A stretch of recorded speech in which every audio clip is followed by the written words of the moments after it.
আম তো বেটা আসছম দেখতে তো ভালোই চিনাই। দুলো ভাই কালেকশন এই দুলো ভাই কালকে কাঁচা আম দিয়ে আইনে তুই এটি কি খাওয়া লাগবে না? আজকে কাঁচা আম দিয়ে ইফতারিতে কি বানাবো এই কোন? এক কাম করো ভাই, কাঁচা আমের ভর্তা বানাও। আরে না দুলো ভাই, কাঁচা আমের ভর্তা যদি ইফতারে খাই তাহলে পেটে মারবে লারা। রলমা ভাই হচ্ছে তুমি এক কাম করো, কাঁচা আমের শরবত বানাও। বেটা মনে মনে আমিও চাইছি কাঁচা আমের শরবতই বানাবো। তাই আইলো কাঁচা আমের শরবত বানাই।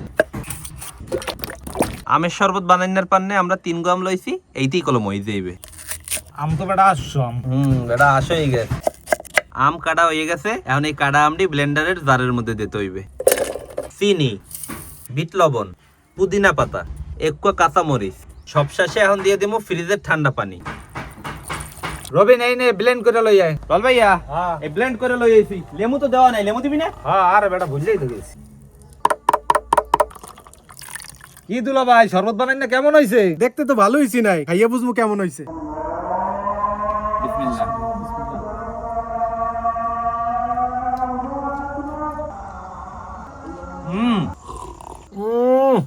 জম্মের মজা ভাই। কলিজা পুরা ঠান্ডা হয়ে গেছে বেটা। দুলো ভাই একের